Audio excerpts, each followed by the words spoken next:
I think we should settle this before the wedding." The room went silent. The Christmas music playing softly in the background suddenly felt miles away.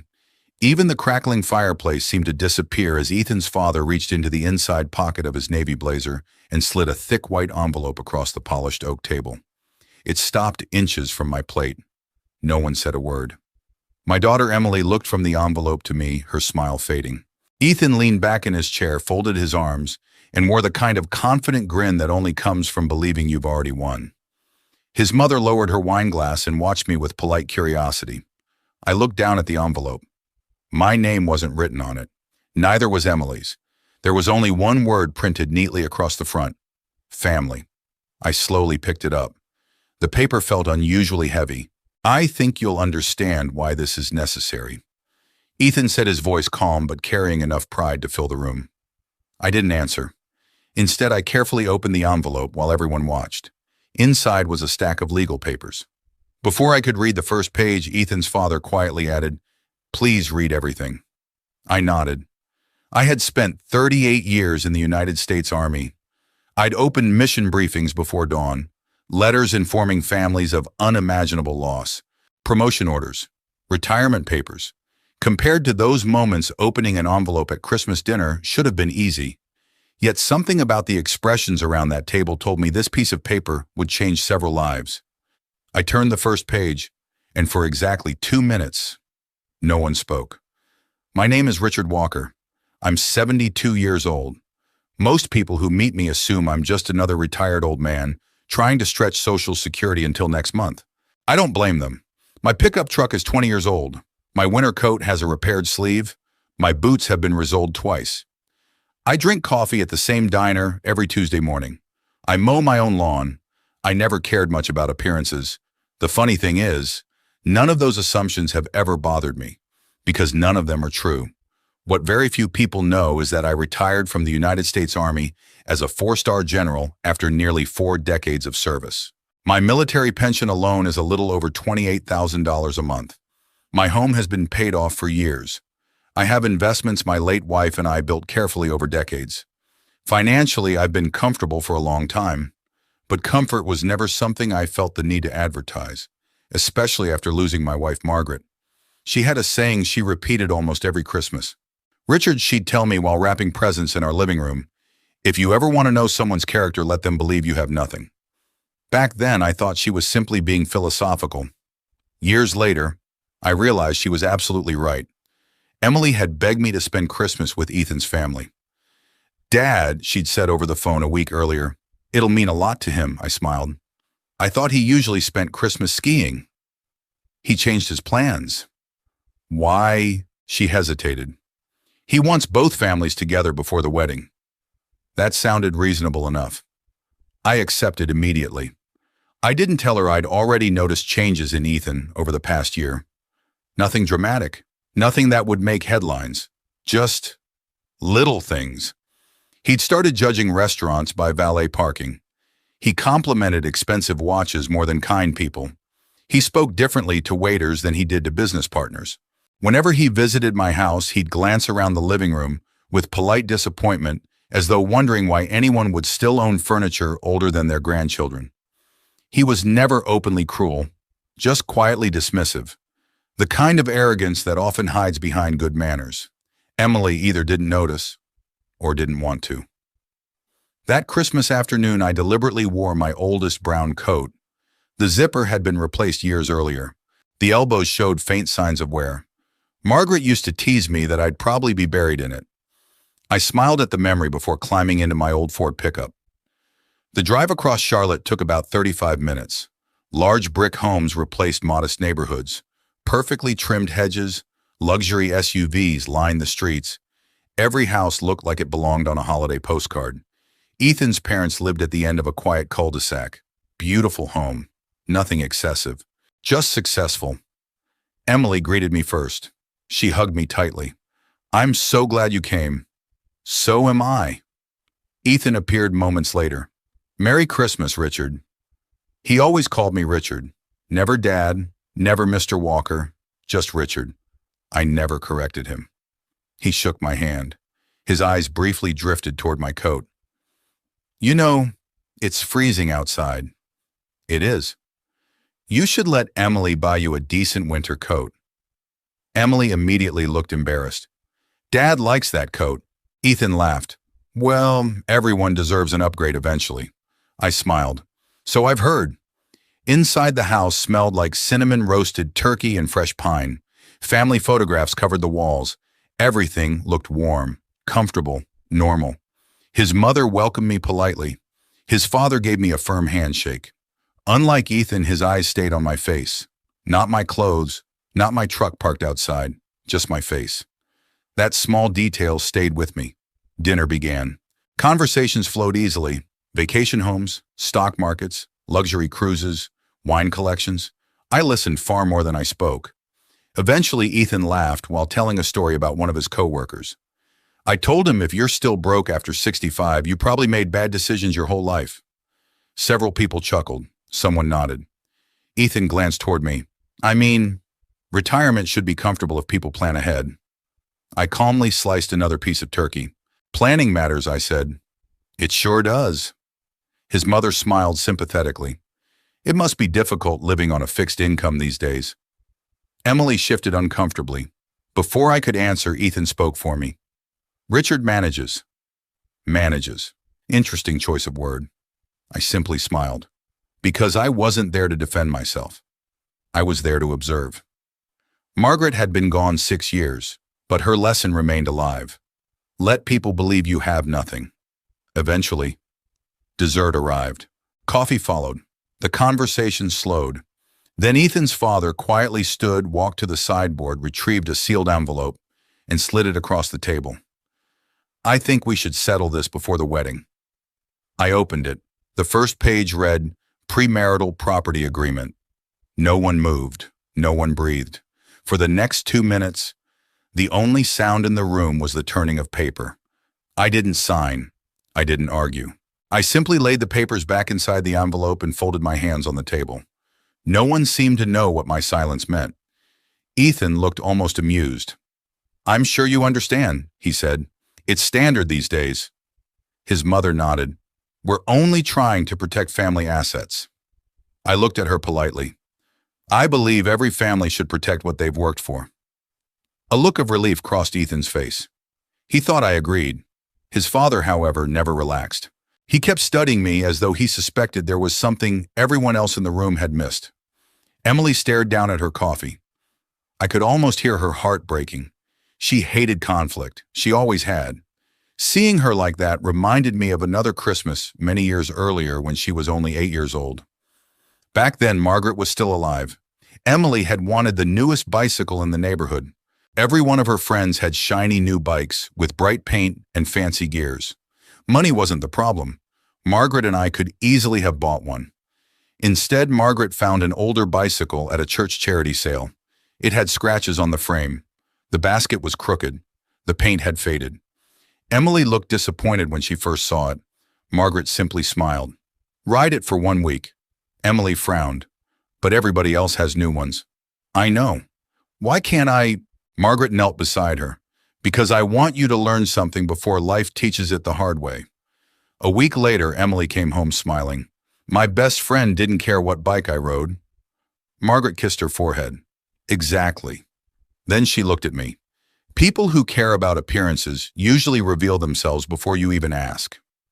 That lesson stayed with me far longer than Emily probably realized. It certainly stayed with me after Margaret passed away. She had been gone for 6 years now. Cancer doesn't negotiate. It doesn't care how many medals you've earned or how many soldiers you've led. It simply takes. The army had prepared me for war.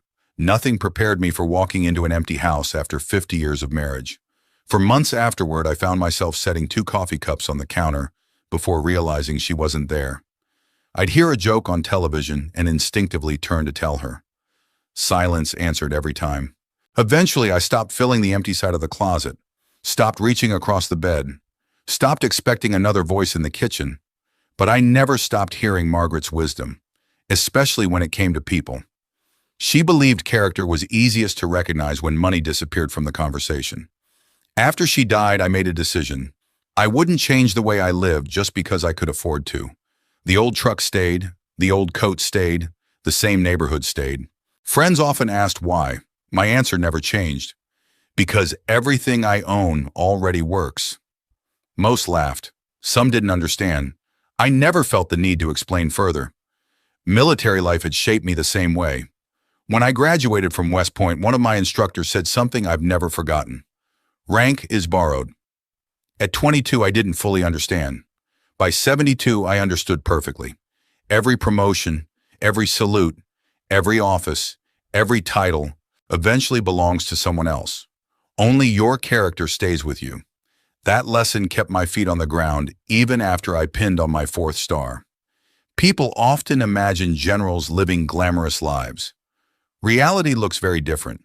Years away from family, birthdays missed, anniversaries celebrated through satellite phones, funerals attended, young soldiers buried, decisions that haunt you long after retirement. The stars on my shoulders never made me better than anyone else. They simply reminded me how much responsibility rested there. That's why I rarely mentioned my career after retiring. I didn't need strangers thanking me for my service every time I ordered breakfast. I preferred talking about fishing, weather, baseball, grandchildren. Life felt lighter that way. Emily met Ethan nearly 3 years after Margaret died. She called me one Saturday afternoon. "Dad," I immediately heard something different in her voice. "What is it?" "I met someone." I smiled. "Oh, I think you'll like him."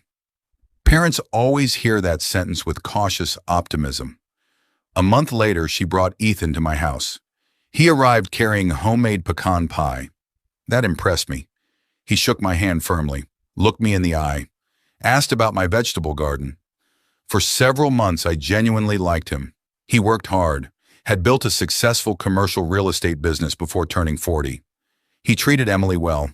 He laughed easily. Nothing seemed unusual. Then success began changing him. Not overnight, gradually, almost invisibly. The first sign came during dinner at a local steakhouse. An elderly waitress accidentally spilled water near our table. She apologized repeatedly. Before I could tell her it was fine, Ethan sighed loudly. "Can we get someone a little quicker?" She looked embarrassed. After she walked away, I quietly said, "She seemed overwhelmed." He shrugged. "If people can't keep up, they shouldn't do the job." Emily looked uncomfortable. I changed the subject. Months later, another moment came. We were driving through my neighborhood. Ethan glanced out the window. "You know Emily." "What? Your dad should really sell this place." "Why? He could move somewhere nicer." "I like my house," I said. He laughed. "No offense, Richard, but this neighborhood peaked about 30 years ago." I smiled. So did I. He laughed harder, assuming I'd made a joke. I hadn't. The comments became more frequent. He admired expensive watches, judged people by the cars they drove, talked about wealth as though it measured discipline. Once, while standing in my garage, he noticed my old toolbox. He shook his head. "You could afford better equipment if you planned your finances." Emily immediately looked confused. "Dad's always been careful with money." Ethan smiled. "I know, I'm just saying, retirement catches up with everyone eventually." I simply closed the toolbox. He had no idea the investment portfolio Margaret and I built decades earlier produced more income than I could comfortably spend. He assumed. I let him. Not because I enjoyed deceiving people, because assumptions often reveal more than questions ever do. 3 weeks before Christmas, Emily called again. "Ethan's parents want everyone together. They seem nice." "They are." She hesitated. "I just want everything to go well." I heard the uncertainty in her voice. "Is something bothering you?" "No." It came too quickly. A father knows. There was something she wasn't saying. Still, I didn't push. Instead, after hanging up, I walked into my bedroom and opened Margaret's old cedar chest. Inside lay dozens of memories, letters, photographs, Christmas ornaments, and the old brown winter coat Margaret loved teasing me about. I lifted it carefully, smiled, then said aloud, even though no one was there, "Well, Maggie, I guess we're about to find out what kind of family our little girl is marrying into." On Christmas morning, I slipped that old coat over my shoulders, not because it was warm, not because I couldn't afford another, but because sometimes The simplest disguise tells you the most about the people sitting across the table. By the time dessert was served that evening, I realized Margaret had been right once again. The real test had never been about money. It had always been about respect. And the envelope waiting beside my coffee cup was only the beginning. I folded the prenuptial agreement neatly and slipped it back into the envelope. No one reached for dessert anymore. The pumpkin pie sat untouched. Steam still drifted from the coffee cups, but the warmth around the table had disappeared. Ethan finally broke the silence. "So, what do you think?" His tone was friendly enough, confident, almost rehearsed. I looked at him. "I think legal documents deserve careful reading," he smiled. "Exactly." His mother nodded approvingly. "We had an attorney prepare it." "I can see that. It protects everyone." "I believe it does." My calm answers seemed to reassure them. Emily looked relieved for the first time in several minutes. Only Ethan's father remained quiet. He hadn't touched his coffee. His eyes stayed on me, watching every expression as though he expected something more. "I'll be honest," Ethan said. "I've seen too many marriages end badly." "So have I. My parents work their whole lives for what they have. They should protect it." "I knew you'd understand." He smiled again. I smiled back, because everything he said sounded reasonable. On paper. The problem wasn't the document. The problem was the assumptions hiding underneath it. I continued reading. Most of the agreement dealt with Ethan's assets, his investment accounts, his business, his vacation condo in Myrtle Beach, his retirement funds. Then I reached another page. It described Emily's financial position. Current assets minimal. Expected inheritance unknown. Future contribution limited.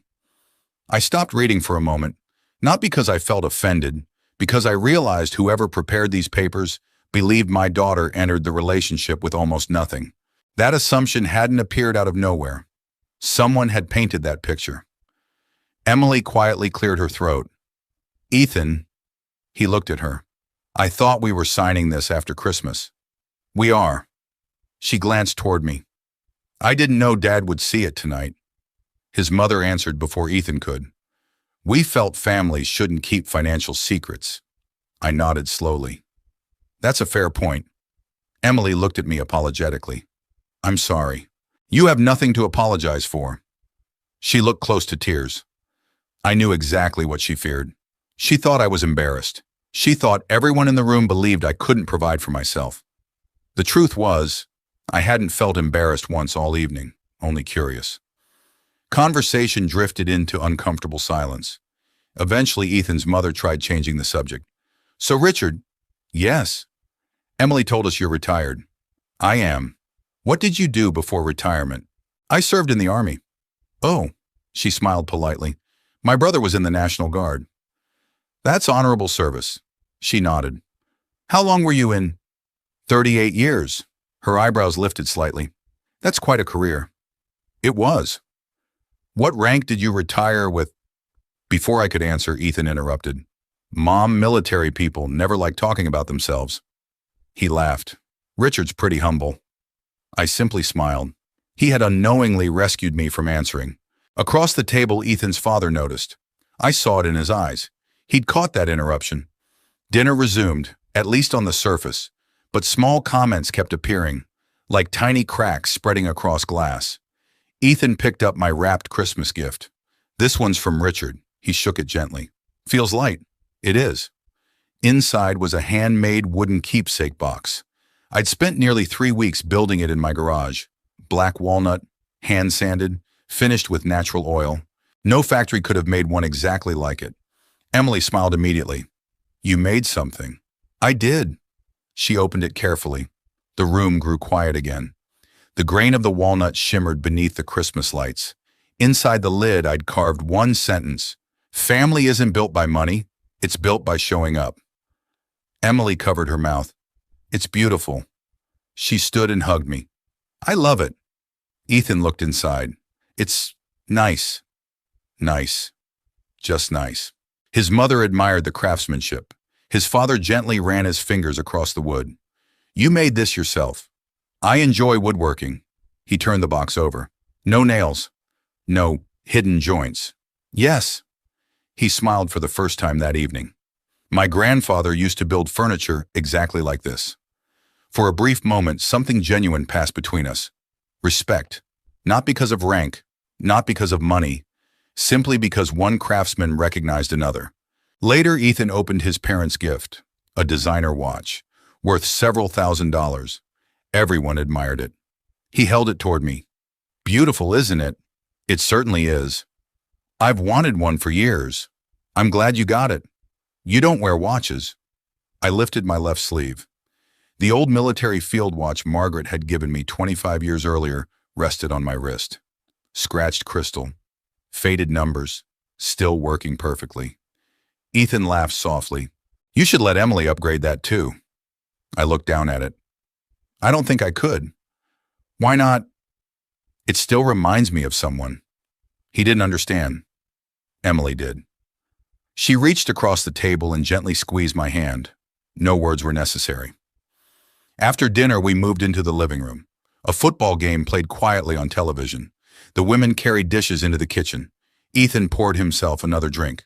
So, Richard, yes, you've got to admit retirement can be stressful. It can. My financial advisor says most people underestimate how much they'll need. Sometimes they do. I've been trying to convince Emily that we should handle more of your expenses. Emily immediately looked uncomfortable. Ethan, what? He doesn't need. I gently interrupted her. It's kind of you to think about me. He smiled. I just don't want you struggling. I thanked him. Because despite everything, I still believed his concern was real. Misguided, wrapped in pride, but real. The danger of arrogance is that people often mistake it for generosity. While everyone else talked, Ethan's father quietly walked onto the back porch. A few minutes later, I stepped outside myself. Cold December air greeted me. Christmas lights reflected across the yard. He stood looking into the darkness. Without turning around, he spoke. You were an officer. I smiled. I was. I can usually tell. What gives it away? The posture. I chuckled. I've tried losing that. It never leaves. He finally turned toward me. What rank? There it was, the question Ethan had accidentally prevented earlier. I considered answering. Instead, I retired satisfied. He nodded slowly. I understand. For several seconds, neither of us spoke. Then he surprised me. I don't think you've told my son everything. No. I don't think you've told Emily everything either. No. He slipped his hands into his coat pockets. Sometimes children only see what we let them see. They do. He looked back through the living room window. They're good kids. They are. But my son's gotten too impressed with success. I said nothing. I've noticed it. His voice carried genuine disappointment. I was hoping tonight I'd be wrong. There was sadness in his eyes. Not anger, sadness.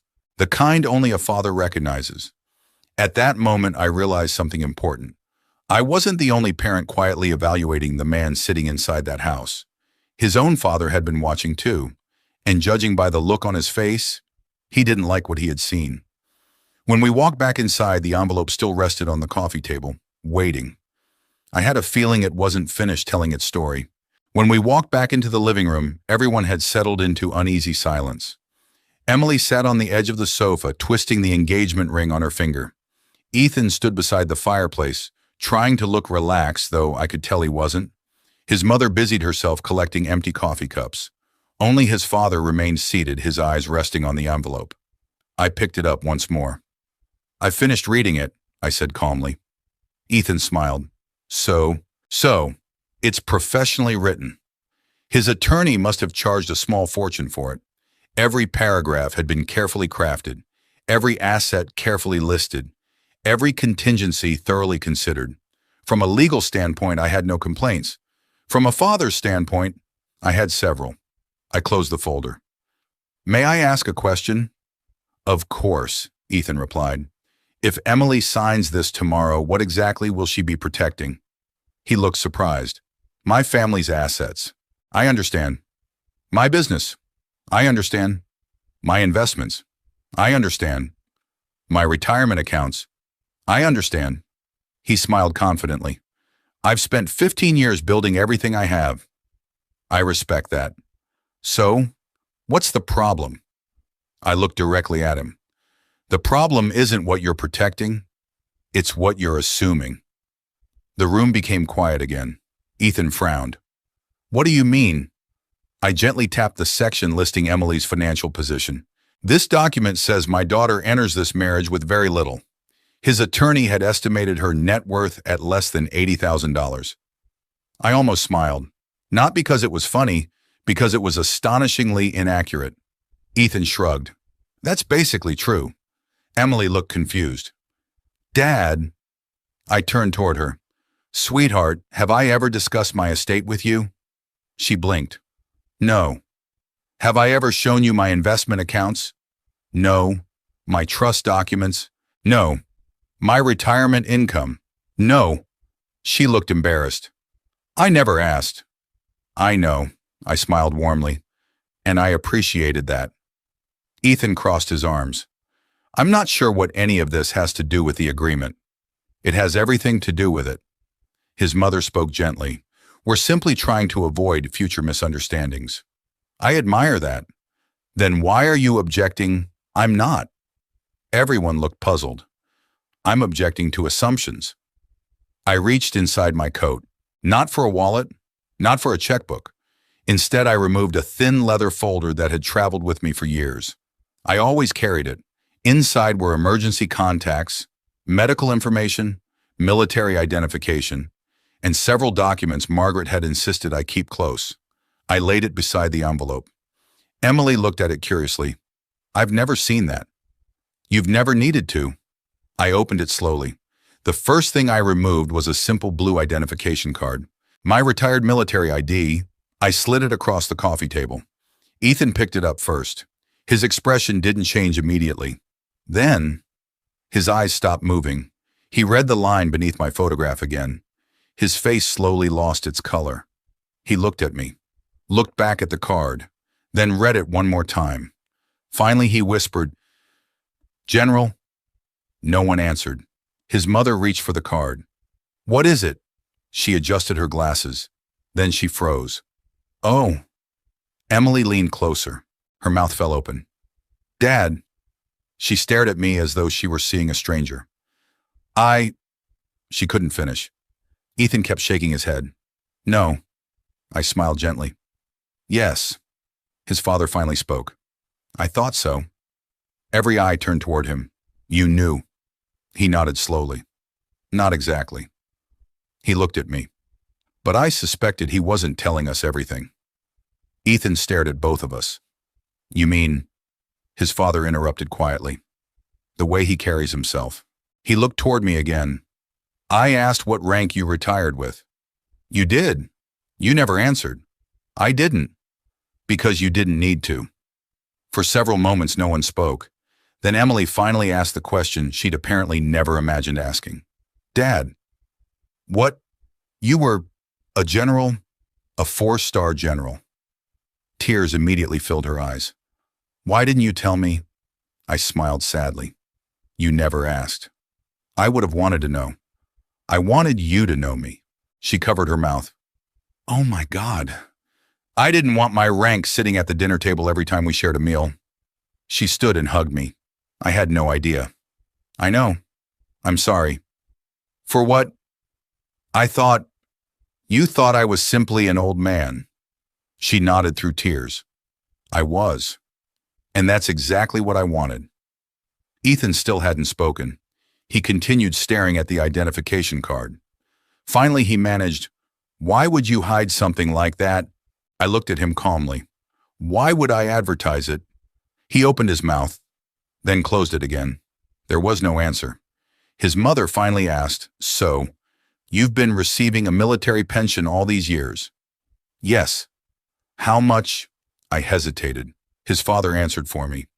It doesn't matter, I nodded. You're right. But Ethan looked desperate now. How much? I met his eyes.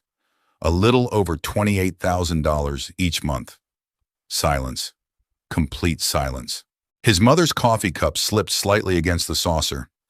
Emily simply stared. Ethan looked as though someone had removed the floor beneath him. His entire picture of me had collapsed in less than 30 seconds. But I wasn't finished. I reached back into the leather folder. There are two more things you should probably see. I removed several folded documents. Trust summaries. Nothing confidential. Just enough to explain. I created these after Margaret passed away. Emily took them first. Her hands trembled as she read. What? She looked up. Dad, I nodded. The house. She looked back down. It's already in my name. Yes. Since when? 3 years ago. Her eyes widened. You never told me. You didn't need to know then. Another page. The lake cabin. Also yours. She gasped softly. The investment accounts. Those too. She looked completely overwhelmed.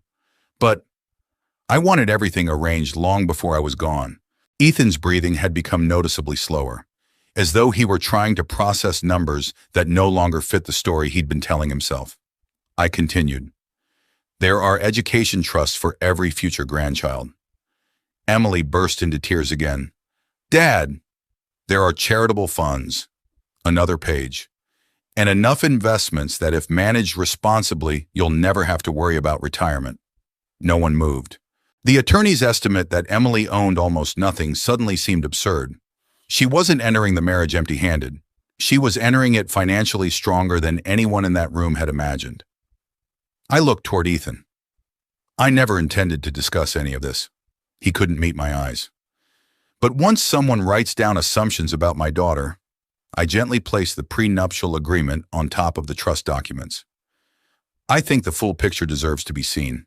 For the first time all evening, Ethan's father smiled. Not because of the money, not because I had surprised everyone, but because the truth had finally entered the room. The envelope had done exactly what he hoped it would do. It had revealed far more than anyone expected. And judging by the look on Ethan's face, the hardest conversation of the night hadn't even begun. No one spoke.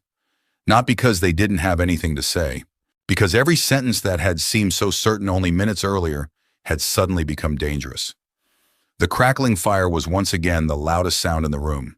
Ethan finally lowered himself onto the couch. He looked exhausted, not physically, emotionally. The confidence he'd carried all evening had disappeared. He rubbed both hands over his face before looking toward me. I owe you an apology. His voice was barely above a whisper. I didn't answer immediately. Over 38 years in the Army, I'd learned something important. The first apology isn't always the honest one. Sometimes it's simply a reaction to embarrassment. I wanted to know which kind this would be. What are you apologizing for? I asked calmly. He blinked. I judged you. Based on what? He glanced toward my old coat hanging by the front door. The way you lived. And the truck. And the house. And he swallowed. I assumed if someone looked poor, he couldn't finish. I gently completed the sentence for him. Then they probably were. He slowly nodded. Yes. I leaned back in my chair. That's an honest answer. Emily quietly wiped tears from her cheeks. She looked at Ethan. I've been trying to tell you that for months. He closed his eyes. I know. No. She shook her head. You heard me. Her voice cracked. You just never listened. His mother finally spoke. Richard. I looked at her. I owe you an apology as well. You don't owe me anything. I do. She looked ashamed. I kept asking questions about your retirement because you assumed I needed help. She nodded. I thought we were being kind. I believe you were trying to be, but it came across as pity. It did. She lowered her eyes. I never intended that. I know. The truth was, she hadn't been cruel. She'd simply accepted the story she'd been given. The person who truly needed to examine himself wasn't sitting across from me. He was sitting beside her. Then Ethan's father stood. He walked over to the Christmas tree and stared at the lights for a long moment before speaking. I think it's time everyone understood something. His voice carried the same calm authority I'd heard on the back porch. I asked our attorney to prepare that agreement. Ethan looked surprised. I know. No. His father turned around. You don't. The room became still again. I never prepared it because I thought Emily wanted your money. Everyone looked confused. I prepared it because I wanted to find out whether my son had started believing money was the only thing worth protecting. Ethan stared at him. Dad, I've watched you change over the last 3 years. His father didn't raise his voice. He didn't need to. You stopped calling your grandmother because she moved into assisted living. Ethan looked away. You complained about your cousin's wedding because it wasn't held at an expensive venue. Silence. You laughed at your college roommate for driving an old truck. Another silence. And tonight? He glanced toward my old coat. You introduced a good man as though he were someone who needed saving. Ethan's shoulders slumped. I didn't mean... His father interrupted. I know exactly what you meant. There was sadness in every word. I just don't think you realize what it said about you. Emily quietly reached for my hand. I've noticed it too. Ethan looked at her. You never told me. I did. When the waitress, he frowned. The waitress who spilled water. He remembered. You apologized to me because dinner took longer. She shook her head. You never apologized to her. He lowered his eyes. She continued. And when Dad's truck broke down, I offered to buy him another. No. Emily looked straight into his eyes. You offered to pick one. I wanted to help. You wanted him driving something you wouldn't be embarrassed to park beside. No one disagreed, because no one could. For nearly a minute, Ethan simply stared at the floor. Then he stood. Without saying a word, he walked to the front door. Everyone watched him. He picked up my old brown coat. Carefully, almost reverently, he carried it back into the living room. I'm ashamed. His voice trembled. I looked at this coat. He held it gently in both hands, and I thought it told me who you were. He laughed bitterly. It never crossed my mind that maybe... He looked at me. It was telling me who I was. No one moved. That sentence settled over the room like fresh snow. His father slowly nodded. I've been waiting years to hear you say something like that. Ethan walked over and handed me the coat. I'm sorry, Richard. I smiled faintly. Try again. He looked confused. What? You've been calling me Richard for almost 3 years. He hesitated. Then for the very first time, he said quietly, I'm sorry. Dad. Emily immediately began crying again. Not dramatic tears, relieved tears, the kind that come after holding your breath for far too long. I stood and embraced him. He hugged me tightly. Not because I was a retired general, not because I had money, because for the first time I think he saw me as the father of the woman he loved. Nothing more, nothing less. When we finally sat back down, Ethan reached for the envelope. He opened it, removed the prenuptial agreement, then looked toward Emily. I don't want you signing this tonight. His mother looked surprised. But... He shook his head. No. He looked at me. I need to understand something first. What? How do you spend nearly 40 years becoming one of the most respected officers in the Army? He glanced at my old watch. And then live like none of it mattered. I smiled. Because it didn't. He frowned. I don't understand. It mattered while I was serving. I paused. But the day I retired, I looked around the room. I wasn't a general anymore. I pointed toward the handmade walnut box sitting beneath the Christmas tree. That's why I carved those words. He read them again. Family isn't built by money. It's built by showing up. I continued quietly. One day your business will belong to someone else. He nodded slowly.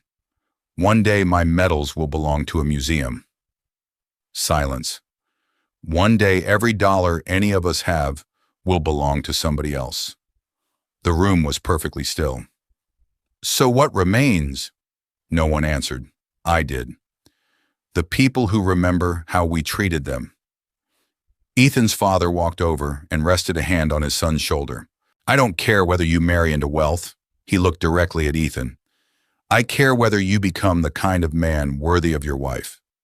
Ethan nodded, tears finally running down his face. I've got a lot to fix. You do, I said gently. But recognizing it, I smiled, is where real leadership begins. For the first time that evening, Christmas no longer felt like a courtroom. It felt like a family learning to tell the truth. And sometimes, that is the greatest gift waiting beneath any Christmas tree. Christmas ended far differently than any of us had imagined. There were no raised voices, no one stormed out, no dramatic declarations shattered the evening. Instead, people hugged a little longer than usual. Conversations became quieter, and every person who walked out of that house carried something invisible. Perspective. 3 days later, Ethan called me. I almost let it go to voicemail. Not because I was angry, because I wanted him to have enough time to think before we talked again. When I answered, he was quiet for several seconds. "Hi, Dad," I smiled. "Good morning. I hope I'm not bothering you." "You aren't. I was wondering if I could stop by." "Of course. I don't want Emily to come." That surprised me. "Why not?" "Because this conversation is between us." I looked out the kitchen window toward the old maple tree Margaret had planted years ago. "I'll put coffee on." An hour later, my old pickup sat beside Ethan's polished SUV. He stepped out carrying 2 paper bags, breakfast sandwiches, coffee from the diner I visited every Tuesday. "I figured you'd appreciate familiar food." "I do." We sat at my kitchen table. For several minutes, neither of us touched breakfast. Finally, he spoke. "I haven't slept much." "I imagined you hadn't. I keep replaying Christmas." "So do I." He looked around my modest kitchen. The old cabinets, the worn wooden table, Margaret's antique cookie jar still sitting on the counter. "I spent 3 years trying to understand why you lived this way." I waited. "I thought it was because you had no choice." He shook his head. "But now?" He looked around again. "I think you chose this life." "I did." "Why?" I smiled. "Sit with me for a minute." He nodded. I stood and walked into the hallway. When I returned, I carried a faded photograph. Margaret and I were standing beside our very first house. It was tiny, barely 1,200 square feet. The paint needed work. The front porch leaned slightly. We looked happier than 2 people had any right to. I handed him the picture. "This house cost us everything we had." He studied it carefully. "You look young." "I was." "You look happy." "I was." "What happened?" "We paid it off." He laughed softly. "No. I mean after that. We realized something." "What?" "The happiest years of our marriage happened before we had very much." He looked thoughtful. "We spent decades earning more." I continued. "But we never became happier than we were right there." I pointed toward the picture. "So after retirement, you stopped chasing things." "I started protecting peace." He stared into his coffee. "I've been chasing the wrong finish line." "I think you've been running someone else's race." That sentence stayed with him. I could see it. After another long silence, he reached into his jacket. "I brought something." He handed me another envelope. I couldn't help smiling. "I'm starting to think envelopes follow you around." He laughed. "I deserve that." Inside was the prenuptial agreement. Only now every page had a large diagonal stamp. Void. I looked up. "I asked the attorney to destroy the original." "You didn't have to." "I know. I wanted to." He hesitated. "Then Emily and I met with another attorney." "Oh, we're writing new estate documents." I waited. "They'll protect both of us equally." I smiled. "That sounds fair." "They'll also include something else." "What?" "A charitable foundation." I looked surprised. "For veterans." He nodded. "And for military families dealing with long deployments." I felt a lump rise in my throat. Margaret would have loved that. Winter slowly gave way to spring. The wedding was postponed by 4 months. Not because anyone demanded it, because Ethan asked for time. "I want to earn this marriage," he told Emily. She agreed. During those months, I saw a different man begin to emerge. Not overnight. Real change never happens overnight. It happened in quiet moments. He started visiting a nearby VA hospital with me once a month. The first visit was awkward. He admitted later that he didn't know what to say to the veterans. "You don't have to say anything," I told him. Just listen." So he did. He listened to stories from men who had lost friends, women who had spent birthdays overseas, a Marine who still carried guilt from 20 years earlier, an Army medic who couldn't stop talking about the little Afghan girl he'd once treated. Driving home afterward, Ethan was unusually quiet. Finally, he whispered, "I've spent years impressed by people who made money." He looked out the window. "I forgot to admire people who sacrificed." He also changed in smaller ways. He called his grandmother every Sunday. The waitress who had spilled water months earlier, he learned her name. Martha. Whenever we visited that restaurant, he greeted her before she greeted us. One afternoon, I watched him quietly help an elderly man load groceries into his car. No cameras, no social media, no audience, just kindness. That was when I knew his apology had become something real. Character isn't measured by one emotional conversation. It's measured by what you do after nobody is watching anymore. The wedding finally arrived on a warm Saturday in late May. It wasn't held at an expensive country club. Emily chose a small white church that Margaret had always loved. Fresh flowers decorated the aisle. Neighbors filled the pews. Veterans from my old unit sat beside Ethan's business partners. No one cared who earned more money. Everyone simply celebrated two people beginning a life together. That morning I reached for my suit. Then I smiled. Hanging beside it was my old brown coat. I slipped it over my arm before leaving. Not because I needed it, because it reminded me of Margaret. It reminded me of Christmas. And it reminded me that appearances never tell the whole story. When I arrived, Ethan saw me from across the parking lot. He walked straight toward me.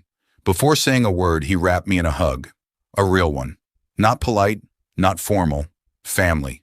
He stepped back and grinned. I almost forgot. "What?" He reached into my coat pocket. I laughed.